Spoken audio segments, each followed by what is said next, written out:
Sa lahat po ng ama ng tahanan na naririto ngayon, mga biological fathers o di kaya adoptive fathers o spiritual fathers, no? Kung kayo po ay merong dinidisipulo o mini-mentor, kayo po ay isang spiritual father. Kung kayo po ay naririto, binabati ko po kayo ng Happy Father's Day. Happy Father's Day po sa inyo. Kaya hindi po tayo maglalaba ngayong linggo na ito, no? Next week na. Okay? Tayo po ay nagpapatuloy sa ating serye ng mga mensahe sa Aklat ng Galatians. Ang seryeng ito ay pinamagatan nating No Other Gospel, Stand Firm in Your Freedom. At ang title po ng ating pag-aaralan na mensahe ngayong hapong ito ay si Abraham, ama ng pananampalataya. At doon po sa mga binasa nating mga talata, Galatians 3 verses 6 to 14 po natin matatagpuan ang salita ng Panginoon para sa atin sa hapong ito. Marahil ay napansin ninyo na ang ating scripture text at ang ating mensahe ay parang tamang-tama naman sa Father's Day. Sasabihin ko po sa inyo, in all honesty, hindi po namin ito sinasadya.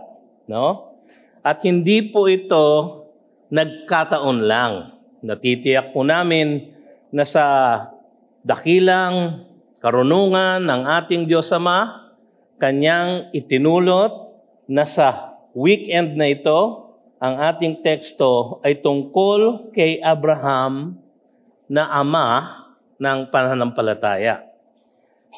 Hindi lamang upang ipakita ang kadakilaan ng pananampalataya at buhay ni Abraham, kundi upang ipakita din ito na halimbawa sa lahat ng mga ama ng tahanan na kung kaninong na tayo ay binigyan ng responsibilidad ng ating Panginoon na pangunahan ang ating mga pamilya, lalo na sa ating espiritual na paglakad.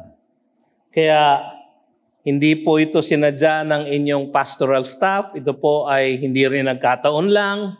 Ito po ang kilos ng Panginoon sa ating kalagitnaan sa pamamagitan ng Kanyang dakilang salita. Ang buhay ni Abraham, ang kasagutan sa mga katanungan sa verses 1 to 5. Ang kaligtasan nga ba, ang paulit-ulit na tanong last time, ang kaligtasan nga ba ay by works of the law or by hearing of faith? Sa pagsunod ba ng batas o sa pananampalataya? Ang sagot ay malinaw. Ang pagiging matuwid ni Abraham ay sa pamamagitan ng kanyang pananampalataya sa pangako ng Diyos. Malinaw po ang sagot. 5 katanungan pero isa lang ang sagot. Ang kaligtasan, ang ating pagiging matuwid sa mata ng Diyos ay sa pamamagitan lamang ng pananampalataya sa ipinangakong kaligtasan ng ating Panginoon. Makikita natin yon sa verse 6. Just as Abraham believed God, and it was counted to him as righteousness. Sa verse 9, so then those who are of faith are blessed. At sa verse 14, so that in Christ Jesus the blessing of Abraham might come to the Gentiles, so that we might receive the promised Spirit through faith. Malinaw po na sa pamamagitan lamang ng pananampalataya tayo maaring maging matuwid o inaring matuwid, justified sa mata ng ating Panginoon. Sa verses 1 to 5, pinaalala ni Pablo sa mga Galatians ang katotohanan ng justification by faith sa pamamagitan ng kanilang personal na karanasan. Ang sinabi ni Pablo doon naranasan ninyo personally kung paano kayo iniligtas ng Diyos ng anak ng Diyos na si Kristo Jesus sa pamamagitan ng kanyang sakripisyo sa krus, kung paano kayo ibinuhay na maguli ng Espiritu ng Diyos sa pamamagitan ng kanyang pagkilos at pananahanan sa inyong buhay, at kung paano kayo inilapit ng Diyos Ama sa Kanya sa pamamagitan ng mga signs and wonders, sa pamamagitan ng kanyang pagkilos, ng kanyang mahimalang pagkilos sa inyong mga puso para kayo ay makaunawa at lumapit sa Kanya. So sa pamamagitan ng bawat persona ng ating tatluhang Diyos, ng Trinity, tayo ay naligtas. At sabi ni Pablo sa mga taga-Galatia, naranasan nyo ito. Ito po ang testimony ng inyong personal experience. Dito sa verses 6 to 14, itinataguyod naman ni Pablo ang katotohanan ng justification by faith sa pamamagitan ng hindi lang personal experience ng mga Galatians, kundi ng objective exposition ng Old Testament Scripture. So, mula sa karanasan, kanyang binack up ang kanyang pangangaral sa pamamagitan ng banal na kasulatan. Kasi mga kapatid, kung minsan napakadali nating mag-form ng katotohanan sa pamamagitan ng ating nararanasan sa ating buhay. Ngunit ang ating karanasan ay hindi ang basihan ng katotohanan o ng doktrina. Ang ating karanasan ay valid, pero hindi po siya source ng truth. Ang salita ng Diyos lamang ang ating source or supreme source or ultimate source ng ating katotohanan. So titignan po natin ang tatlong bagay sa hapong ito. Una, ang halimbawa ni Abraham sa kanyang pananampalataya. Pangalawa, ang batas na sanhi ng sumpa. Pangatlo, ang ating Panginoon na siyang ating tanging pag-asa upang tayo ay maligtas. Umpisahan natin sa una. Ang halimbawa ni Abraham ay pananampalataya. Paano maging matuwid sa paningin ng Diyos? Yun ang katanungan. Malamang, nung si Abraham ay tinawag ng Panginoon, batid na niya itong katanungan na ito. Palagay ko, alam na niya na siya ay hindi matuwid sa mata ng Diyos. Hindi po siya nakakakilala sa Diyos noon siya'y tinawag. Sabi po kasi sa Joshua 24 verse 2, "Thus says the Lord, the God of Israel, long ago your fathers lived beyond the Euphrates, Terah the father of Abraham and of Nahor, and they served other gods." Si Abraham po ay isang idolator. Siya po ay nananambahan for the majority of his life, no? Sa ibang Diyos-Diyusan. Hindi po niya kilala ang tunay na Diyos. Around the time na sinulat ang Genesis, sinulat din ang Job. Yung po ang isa sa mga unang Old Testament books na sinulat. At sa Job chapter 9 verse 2, ang wika ng isang kaibigan ni Job na si Bildad, the Shuhite, ay ganito, "Truly I know that it is so, but how can a man be in the right before God?" So noong pong panahon ni Abraham, panahon ni Job, nararamdaman na nila sa kanilang puso itong katanungang ito. Hindi po ito katakataka sapagkat sinabi sa Ecclesiastes chapter 3 verse 11 that the Lord put eternity in the hearts of men. Kaya po tayo merong natural na longing for the eternal, for the divine, sapagkat inilagay po ng Panginoon Diyos ang longing na yon sa ating puso. Marahil doon nagumpisa ang faith journey ni Abraham. Nakakatuwa na ginamit ni Pablo si Abraham bilang kanyang halimbawa ng justification by faith. Kasi yung mga kalaban niya, yung mga Judaizer, ang pinangangalandakan nila ay si Moises. Si Moses. No? dahil siya ang nakatanggap ng banal na kautusan magmula sa Diyos. At yun po ang kanilang pinangangalandakan na dapat sundin ng lahat, pati mga hintil, upang sila ay maging tunay na Kristiyano. Upang sila ay tunay na maligtas. Ginagamit po nila si Moses. So, ang ginamit ni Pablo ay mas matindi kaysa kay Moses. Si Abraham na patriarch o ama ng lahat ng mga Hudyo. At dapat niyong malaman na si Abraham ay nabuhay hundreds of years bago ibinigay ng Diyos ang batas kay Moses. Datapwat, walang standard of the divine na meron si Abraham upang sukatin ang kanyang sarili. Walang batas para kanyang sundin. Wala pang ibinibigay ang Diyos. Kundi siguro yung sense of right and wrong na nasa konsyensya ng lahat ng tao. Sabi sa Romans chapter 1, ang Diyos ay nagbibigay, nagpapakita ng kanyang sarili in creation, at siya din ay nagpapamalas ng kanyang sarili sa ating mga konsyensya. Dahil ang lahat ng tao sa lahat ng lugar ng buong mundo, kahit na anong tribo pa siya or ethnicity, ay merong sense of right and wrong. Yun po ang ating ebidensya na merong Diyos. Meron pong ganong sense of right and wrong na si Abraham. Pero wala pa siyang batas na susundin. At wala pang batas. Si Isaac, walang batas. Si Jacob, walang batas. Si Joseph, wala pang batas. Dumating lang ang kautusan 400 years after Joseph sa pamamagitan ni Moses. Si Abraham ang kanilang tinitingala na ama ng kanilang bansa. Kaya siya ang ginamit na halimbawa ni Pablo.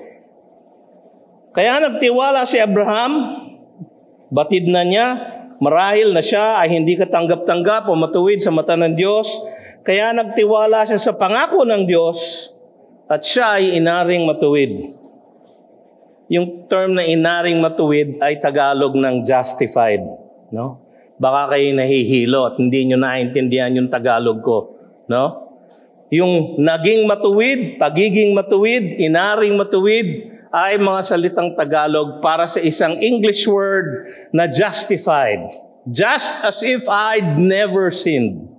Yun po ang isang magandang mnemonic device para sa atin. Ang pagiging justified po ay dineklara kang walang kasalanan ng Diyos. Pareho ng isang judge na nagdideklara ng isang kriminal o isang inakusa in a court of law na siya ay walang kasalanan, ganun po ang ginawa ng Diyos sa lahat ng kanyang ginastify. Si Abraham po, ang sabi sa verse 6, just as Abraham believed God and it was counted to him as righteousness. Counted to him as righteousness, siya ay dineclare na righteous. He was not made righteous. Iba po yun, ibang proseso po yun. He was declared righteous. Ang sabi ng Diyos, wala kang pagkakasala sa aking paningin. Anong ginawa niya upang siya ay maging counted to him as righteousness? Abraham believed God. Yan po sinasabi sa Genesis 15:6.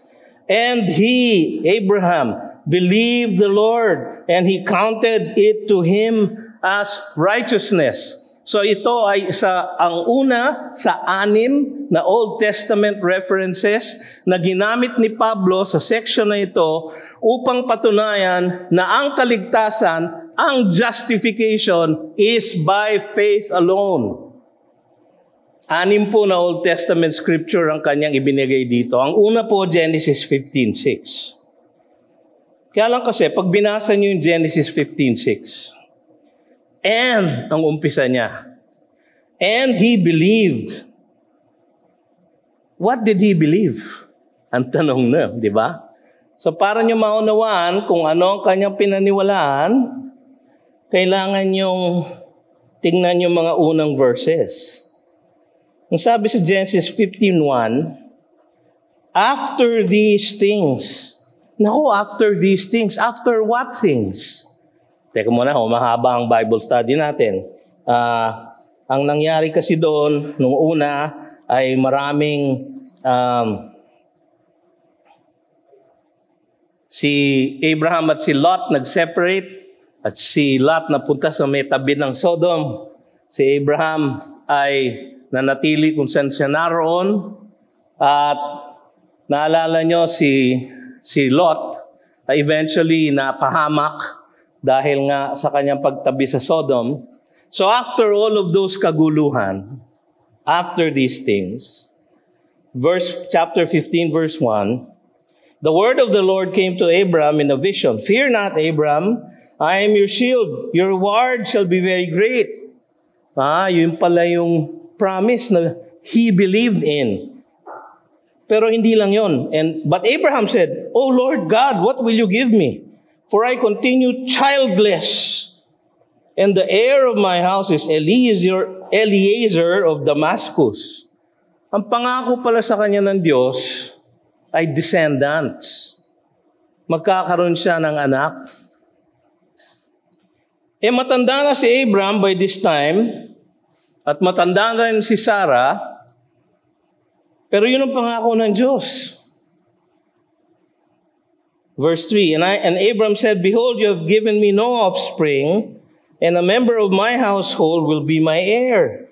And behold, the word of the Lord came to him. This man shall not be your heir, your very own son shall be your heir. And he brought him outside and said, Look toward the heaven and number the stars, para namang mabibilang ni Abraham. No? If you are able to number them, ibig sabihin, hindi niya kayang bilangin. Then he said to him, So shall your offspring be.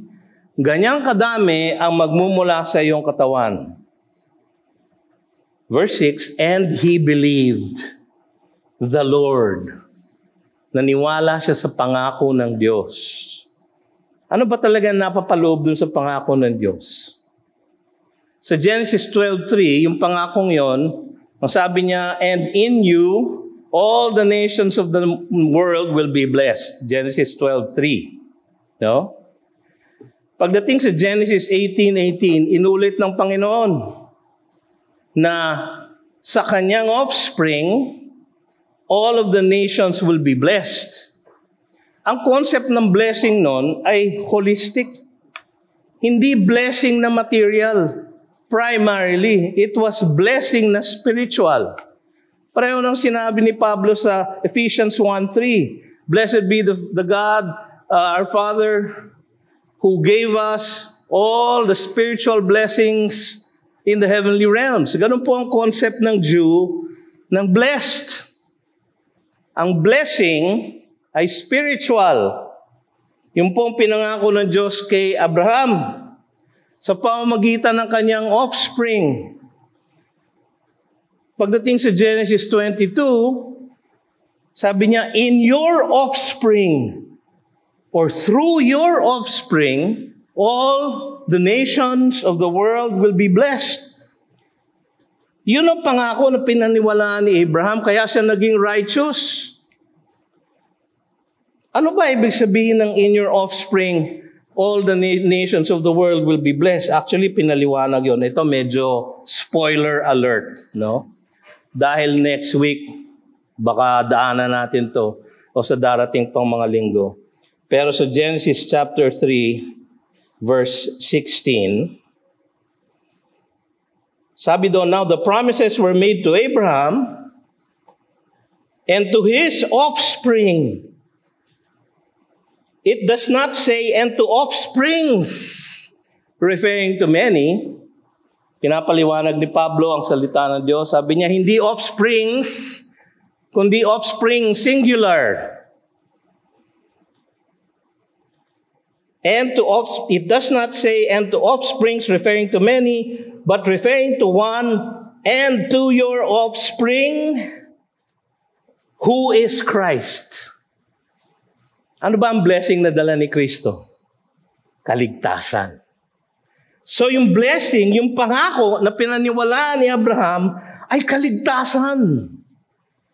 He believed in God's promised salvation. So sa Genesis 15:6, sa Galatians 3:6, nung sinabi doon,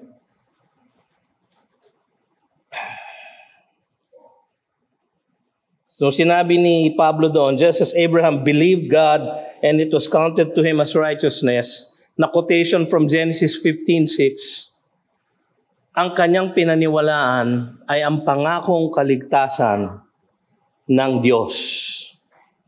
Kaya siya naging righteous. So, pinapakita ni Pablo rito na mula pa lang sa Old Testament, ang basis ng salvation ng lahat ng tao ay ang pananampalataya sa kaligtasang ibibigay ng Diyos. Romans chapter 4 verses 1 to 5. What then shall we say was gained by Abraham, our forefather according to the flesh? For if Abraham was justified by works, he has something to boast about, but not before God. For what does the scripture say? Abraham believed God, and it was counted to him as righteousness. Now to the one who works, his wages are not counted as a gift, but as his due. O nga naman, kung ikaw'y nagtrabaho, ang tatanggapin mo, sweldo, hindi regalo. No? But to the one who does not work, but believes in him, who justifies the ungodly, his faith is counted as righteousness. Naniwala siya sa pangakong kaligtasan ng Diyos Ama, datapwat siya ay ginawang matuwid. Siya ay dineclare na matuwid rather. No? Siya ay dineklara na matuwid. Alam nyo, si Abraham, pagkatapos ng Genesis 15, marami pang kalokohan na ginawa itong mamang ito. Kinakuntsaba siya ng kanyang asawa para siya ay magkaroon ng anak sa labas. Sa pamamagitan ng kanyang handmaid na si Hagar, isang Egyptian. Noong panahon na yon, acceptable practice po yon. Sila ay parang maging surrogate mother. No? So si Abraham, sinabihan ni Sarah na makipagtalik ka kay Hagar at tingnan natin kung dyan ibibigay ng Panginoon ang promise niya. Hindi yun ang promise ng Panginoon. Sabi niya sa Genesis 18, mali yun eh. Mali yung ginawa nila. Kakulangan sa pananampalataya yun. So, ibig ba sabihin na wala ang salvation na Abraham? Hindi. Hindi po. Sapagkat yung kanyang righteousness ay hindi kanya, kundi sa Diyos galing.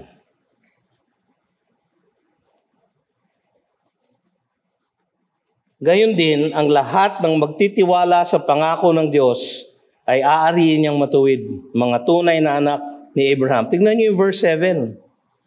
Know then that it is those of faith who are the sons of Abraham. Importante po kasi sa mga Hudyo na sila ay maturingan na sons of Abraham. Dahil para sa kanila, yun ang national salvation nila. Lahat sila na galing kay Abraham, so therefore lahat ng Jews, lahat ng Israelita, ay ligtas na. Sila ay bahagi na ng kaharian ng Diyos. For the sole reason na sila ay ethnically galing kay Abraham. Kaya sa John chapter 8 verse 33, nung nakikipagtalo sila kay Jesus, ang wika nila, we are offspring of Abraham and have never been enslaved to anyone. Nakakatuwang sabihin nila yon kasi nung present time na yun, they were enslaved to the Romans. At hindi lang yon, mas malalim yung enslavement nila. They were enslaved to the law. We have never been enslaved to anyone. How is it that you say you will become free? Kasi sabi ni Jesus sa kanila, and you will know the truth, and the truth will set you free. But we are offspring of Abraham. Ganun ang paniniwala ng mga Hudyo. Kaya, ang sabi ni Jesus sa verse 37, I know that you are offspring of Abraham, yet you seek to kill me because my word finds no place in you. Tapos sabi niya sa verse 47, ng John 8, whoever is of God hears the words of God. The reason why you do not hear them is that you are not of God. Hindi kayo anak ng Diyos. Hindi kayo tunay na anak ni Abraham. Tignan niyo Romans chapter 4 verses 11 to 12. He received the sign of circumcision. Sino yun? Si Abraham ulit. He received the sign of circumcision as a seal of the righteousness that he had by faith while he was still uncircumcised. Ano sinasabi ni Pablo doon? No? Kasi Abraham believed God and it was counted to him as righteousness. Genesis 15:6. Kailan siya inutusan na magpa-circumcise? As a sign of the covenant. Genesis 17:10. Merong 14 years before. So, saved na siya. Justified na siya sa Genesis 15:6. Siya ay circumcised Genesis 17:10. Yun ang sinasabi ni Pablo. He had by faith while he was still uncircumcised. The purpose was to make him the father of all who believe without being circumcised, so that righteousness would be counted to them as well, and to make him the father of the circumcised, the true believing Jews, who are not merely circumcised outwardly, but who also walk in the footsteps of the faith that our father Abraham had before he was circumcised. So ang lahat ng naniniwala sa pangakong salvation ng Panginoong Diyos ay anak ni Abraham. Si Zacchaeus, yung tax collector, actually ano siya eh, parang large taxpayer division head. No? Hindi lang siya tax collector, chief tax collector siya. Para siyang commissioner ng BIR. Kaya mayamang tao to at ubod ng korap. Pero nung makilala niya si Kristo, sabi niya ipamimigay niya lahat ang kanyang tinatangkilik. Ang sabi ng Panginoon, salvation has entered this household today and he too is a son of Abraham. A tax collector na hated ng mga Jews. Because sila ay traidor sa mga Hudyo.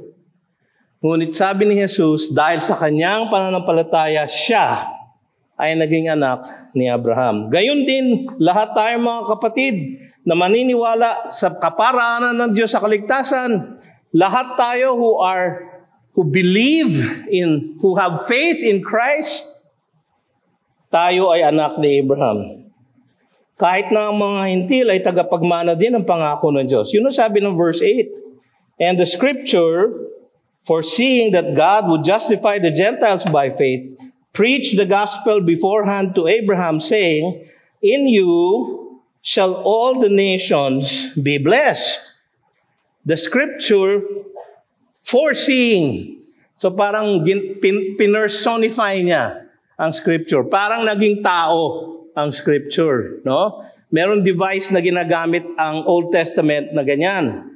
Nagiging personalized ang pagsasalita ng salita ng Diyos.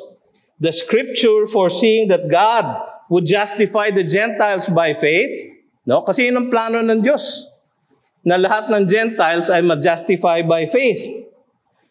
Ang sabi, in you shall all the nations be blessed. Yung pinaliwanag ko kanina. Genesis 12:3.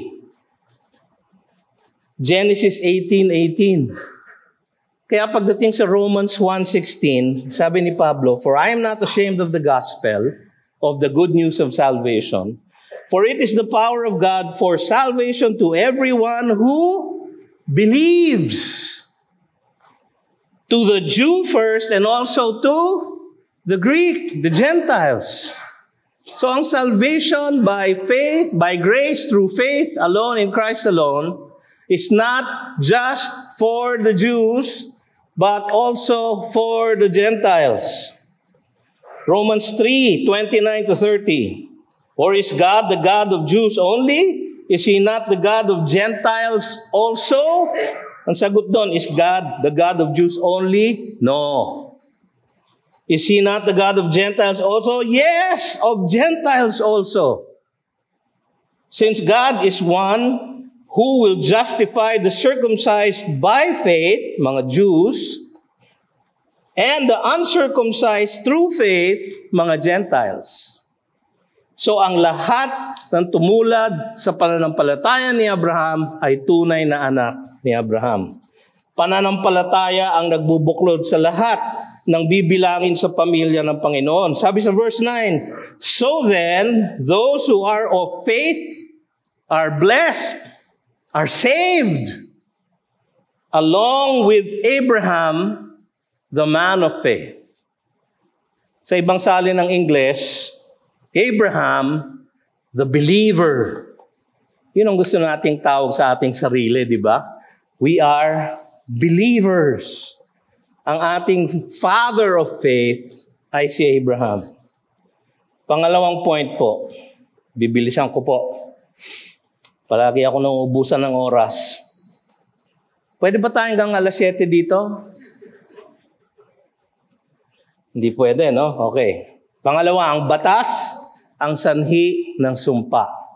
Alam nyo, yun lamang pong first point. Mga 2 o 3 sermon na yun eh. No, kino-compress natin ngayon. Anyway, ilalatag namin ulit over the next few messages. Number 2, ang batas, ang sanhi ng sumpa, verses 10-12. Sa kabilang banda, no, kasi ang pananampalataya saves all who believe. Sa kabilang banda, ang sabi sa verse 10, all who rely on works of the law are under a curse.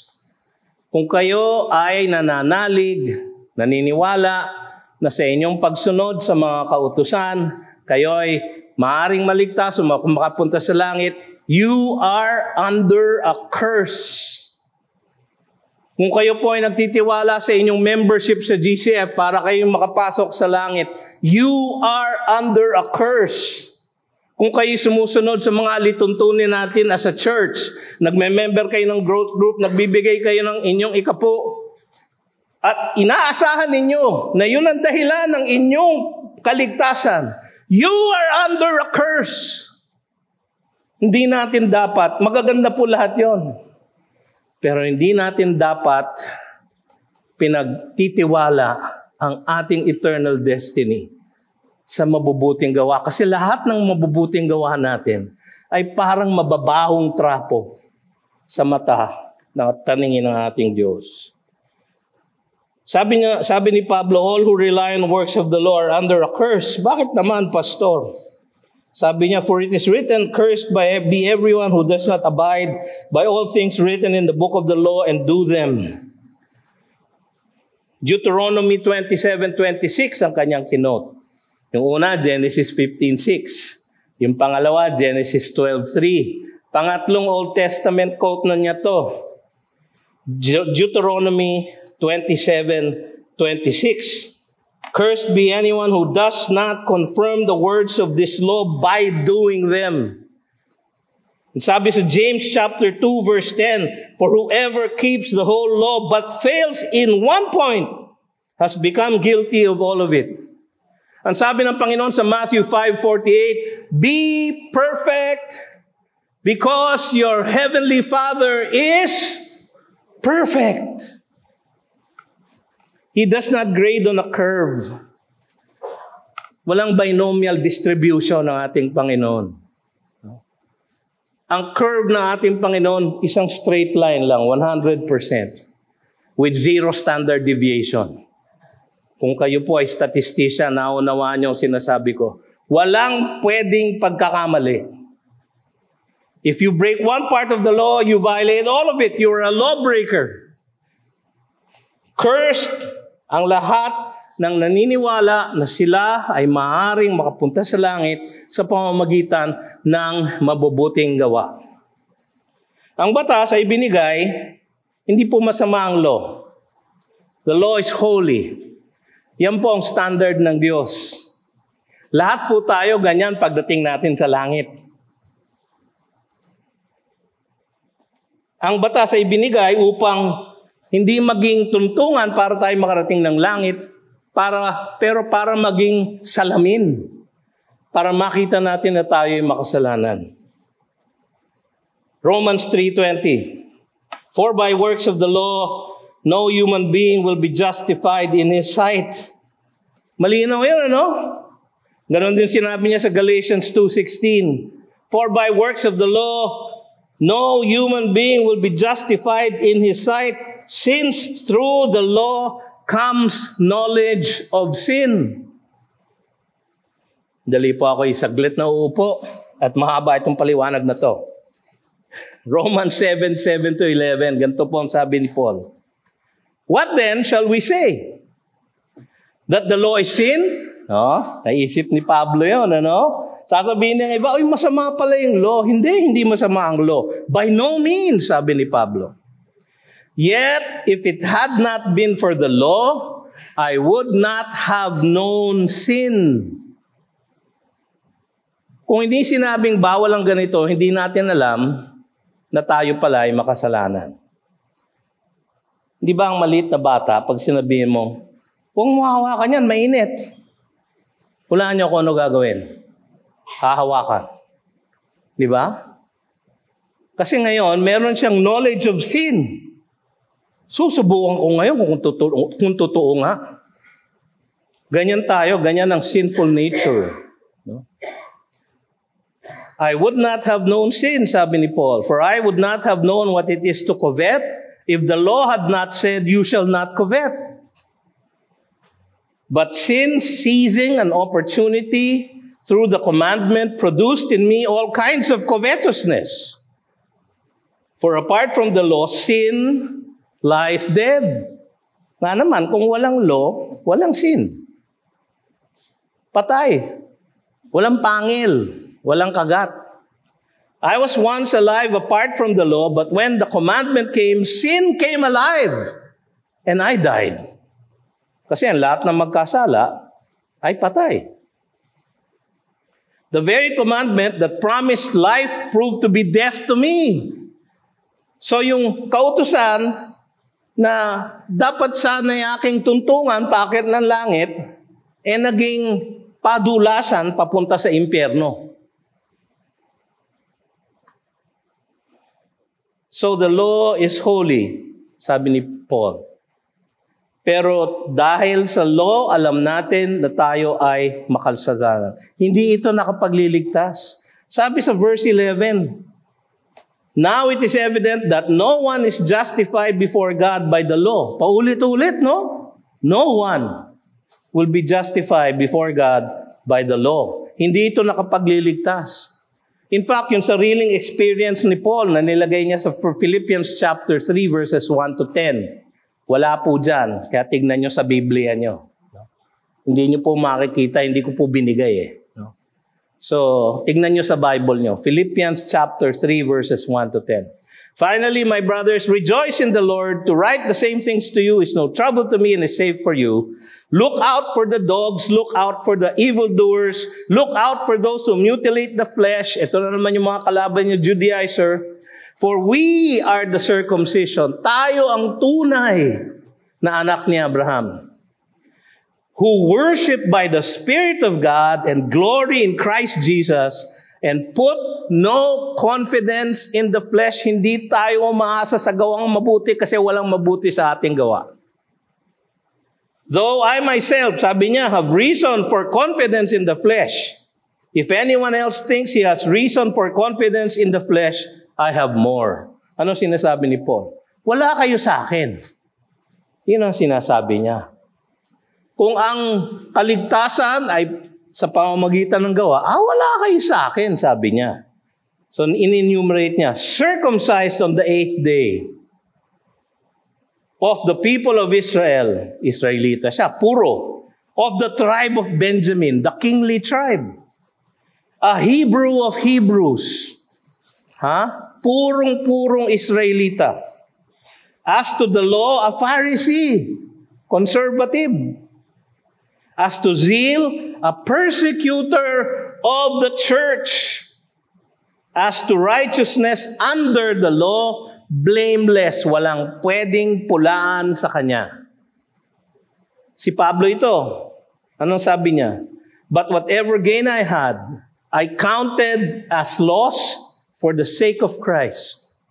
Lahat yun ay baliwala. Indeed, I count everything else as loss because of the surpassing worth of knowing Christ Jesus my Lord. For His sake, I have suffered the loss of all things and count them as rubbish in order that I may gain Christ and be found in Him, not having a righteousness of my own that comes from the law. Hindi po nakapagliligtas yun. But that which comes through faith in Christ, the righteousness from God that depends on faith. Wala po tayong righteousness of ourselves. Ang righteousness na magliligtas sa atin ay galing sa Diyos. Galing sa Panginoong Jesus. Sapagkat siya ay nagkatawang tao at sinunod niya lahat ang requirements ng batas. Wala siyang hindi sinunod. Kaya siya was tempted in every way, yet was without sin. Yung righteousness na yon, ang ating magiging righteousness. Ika-credit sa atin ng Panginoon. Para sa mata ng Diyos, tayo ay righteous. Not having a righteousness of my own. Ang tawag ni Martin Luther doon, an alien righteousness. Alien righteousness, hindi akin. A righteousness that is extra nos, outside of me. Yun po ang nakapagliligtas. Ang kailangan ay ganap na pagtitiwala sa pagliligtas ng ating Diyos. Kaya ang tanong, how can a man be justified before God? Ang sagot ng verse 11, the righteous shall live by faith. Nagmula po yun sa Habakkuk chapter 2 verse 4. Kinote ni Pablo dito. Yan po ang pang-apat na quote. The righteous shall live by faith. Kinote ni Pablo ulit sa Romans 1:17. The righteous shall live by faith. At yung writer to the Hebrews, sa Hebrews 10:38, kinote din niya ulit, but my righteous one shall live by faith. Paulit-ulit na sinasabi ng Biblia na para tayong maging righteous sa mata ng Diyos, dapat tayong manampalataya sa Kanyang provision for salvation. Sino yun? Si Kristo Jesus. Dapat nating paniwalaan na yung Kanyang righteousness ay Kanyang ibibigay sa atin. Sa ating pagtitiwala sa Kanya, yung righteousness na yon ang Kanyang itatakip sa atin. Ganun po tayo naliligtas. Sa hindi mananampalataya, ang pagsunod ng ganap sa batas ang tanging paraan para magkaroon ng buhay. So, ang sabi ni Pablo sa verse 12, but the law is not of faith. Iba yung pagsunod sa law, hindi siya by faith. But the law is not of faith. Rather, may quotation na naman, Leviticus 18:5 to. The one who does them shall live by them. Kung gusto niyo magkaroon ng buhay na walang hanggan, sundin niyo lahat ang hinihingi ng batas. Meron lang isang problema. Hindi natin kaya. There are 613 laws sa Book of the Law, sa Torah. 613. Yung 10 Commandments lang, magmula ka rin ng umaga sa ating paggising, Hindi ko alam kung ilang commandment na ang inyong na-violate. Wala pong maaaring makasunod. Yung pong sinabi sa Psalm 14:3, they have all turned aside. Together they have become corrupt. There is none who does good, not even one. For all have sinned and have fallen short of the glory of God. There's no one who seeks after God, no one who understands. Psalm 53, quoted by Paul sa Romans 3. Ito, however, ay nagawa ni Kristo Jesus. Kaya ang pangako niya sa 2 Corinthians 5:12 ay ganito, for our sake, He made Him, He, God the Father, made Him, God the Son, to be sin, who knew no sin. Hindi siya mismo ang naging makasalanan, hindi po makasalanan si Jesus ever, kundi binitbit niya, pinasan niya ang lahat ng ating kasalanan. He made Him to be sin who knew no sin, so that in Him, in Christ, we might become the righteousness of God. Righteousness ni Christ ang bumabalot sa atin. Pangatlo at huli, at dito po ako magtatapos. Sana po matapos ko. No? Ang ating Panginoon ang ating pag-asa. Kasi medyo hopeless yung tono ng verse 12 eh. Di ba? The righteous shall live by faith. But the law is not of faith. Rather, the one who does them shall live by them. Pero may pag-asa. Christ redeemed us from the curse of the law by becoming a curse for us.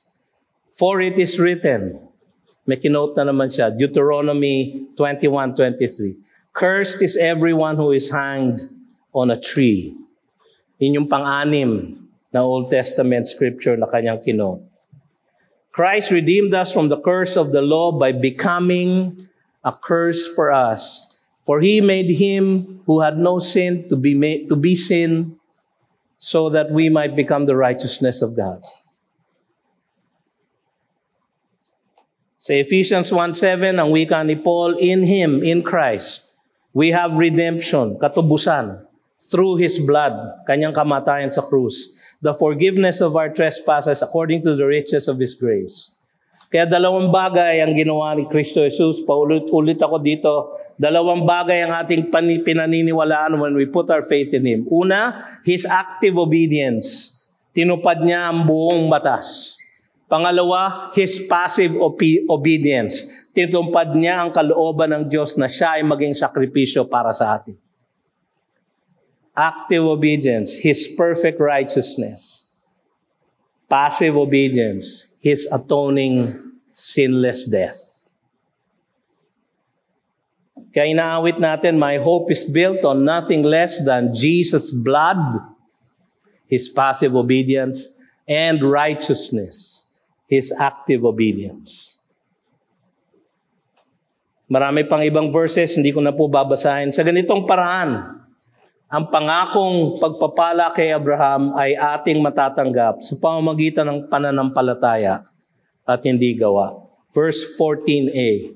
So that, dalawang so that ang nasa verse 14. Yung unang so that ay nasa verse 14a. So that, in Christ Jesus, the blessing of Abraham might come to the Gentiles. Alam na natin kung ano yung blessing na yun, di ba? That blessing is salvation from God. A righteousness that is not our own, but from God. A righteousness that is availed of by faith. Righteousness ni Kristo Jesus. So nung tayo'y tinubos niya, we now have a righteousness that is extranos, not ours. An alien righteousness, but His righteousness. Yun po ang nagliligtas sa atin. Tapos merong pangalawang so that. So that we might receive the promised Spirit through faith. Sa lahat ng tatanggap kay Kristo Jesus, ang pangako ng Diyos, pananahanan kayo ng diwang banal. No? Pananahanan dyan is indwelt. No? Diwang banal, Holy Spirit. Okay, sulat mo. Kasi may assignment po siya sa kanyang Pilipino.